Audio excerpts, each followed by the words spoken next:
Ferrari now. 0345 6060 973. LBC. If you or someone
Ferrari at breakfast on LBC.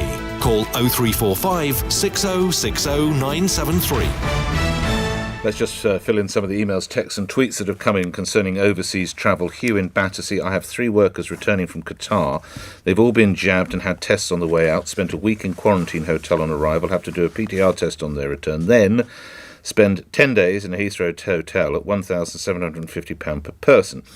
It is a disgrace when the rooms and meals normally cost £80 per night. On the same subject, this idea of people starting to travel again, Mark says, I don't want to see an influx of airports being overcrowded once the travel corridor is open.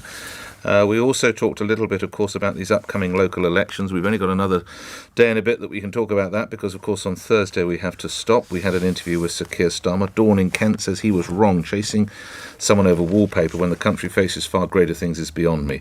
Boris Johnson and leaders before him from other parties have all had supports and perks. It won't change. How much did Tony Blair spend of taxpayers' money doing up Chequers? Same subject. Graham says Sir Keir is wrong about this. I don't think Labour have got this right. What exactly do they stand for? Also, a lot of you talking about the line of duty. Well, we're going to look at this in more detail. Imogen in London, I think you probably echo many people. I appreciate you probably spoke about this yesterday on LBC, but I do intend to go back to it, not least because, and I don't know if I've got the strength or even the patience, they are now talking about a fresh series. There's even a report that one actor has been booked already. Imogen says it was so disappointing. Was it all worth it? Well, I do think that really, given the extraordinary impetus, it was a bit of a letdown. But that's for later. I'll tell you what's for now. And we touched on this in our review of the newspapers, I think, that we have a trade deal on the way with India. Boris Johnson to host long-delayed bilateral talk with India's Prime Minister today, announcing up to £1 billion in new trade and investment. You will recall Boris Johnson had been due to meet Narendra Modi in Delhi last week, but understandably the visit had to be called off because of the severity of the pandemic. UK has sent India £6 million worth of medical supplies over the past week. More details, though, on the trade side now. International Trade Secretary and Minister for Women and Equalities, Liz Truss, joins me now. Secretary of State, thank you for coming on.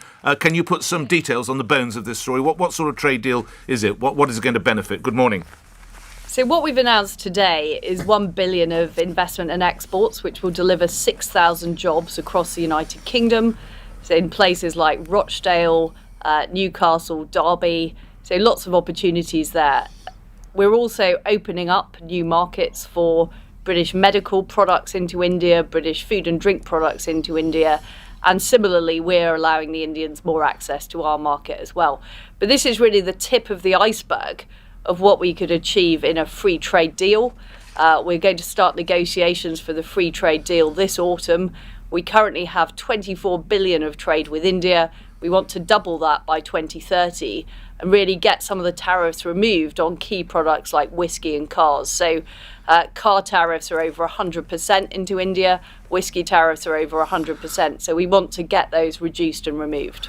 To those who would say this is obviously great news, but the timing is perhaps a little questionable in that the poor souls in India in some instances are having to burn their relatives in their back gardens, how would you respond, Secretary of State? Well, I completely agree the situation in India is heartbreaking at present, and we are also working very hard to get crucial supplies. We sent over 600 pieces of oxygen equipment. We've got more on the way this week. And of course, India gave us huge help last year when we were short of products like paracetamol. The Indian government expedited delivery to the UK. So I see this as part of a real partnership between our two nations. India is the largest democracy in the world. They're a key ally of the United Kingdom. We want to help them through the appalling situation they're facing with COVID at the moment. And we want to help build back the Indian economy in the same way as we want to build back our economy. And one of the investments we're announcing today, Nick, is more investment from the Serum Institute in India, the vaccine producer, into the UK in areas like research and development. So, yes, it's a very, very tragic situation in India, but what they want is they want our help with oxygen and ventilators. I've got a call later today with my Indian counterpart asking of what more we can do to help, at the same time as moving forward with the trade work. Because, of course, trade helps fix some of these health problems by getting the vaccines that are needed around the world, getting the oxygen products that are needed, getting the pharmaceutical products that are needed. So trade is part of the solution. OK. How acutely short were we of paracetamol, Secretary of State? We were in danger of running out of supply at some point last year. When was that? I'd have to recall the dates, but we were quite low on supplies. And the why? Indians were very helpful. Why was that? Why were people taking so many paracetamol? Well, what we realised last year is that we were very dependent on a few critical supply chains for key goods. We are now making sure that we have those critical supply chains in place. We've done a lot of work at this under the title of Project Defend to make sure we have those supplies. But the Indian government were very helpful in making sure we retained that security of supply. Would this deal have been possible were the United Kingdom still in the European Union, Secretary of State? I don't believe it would have been, no. Why so? The fact is that the EU negotiated with India for some time and never got to a conclusion. We can see that other countries successfully negotiated trade deals with India, namely Japan have got a trade deal with India. So it is possible to do, but we need to be flexible, we need to be nimble, and I think we're able to do that now. We're not part of the European Union. OK, just a couple of other matters while I have you, Secretary of State. Would you be booking a summer holiday this year? Well, not yet is the answer, Nick. I'm waiting, like everybody else, until the results of the Global Travel Task Force are out to see what the situation is. Right. So that would be Friday then that we have to wait. Is that correct?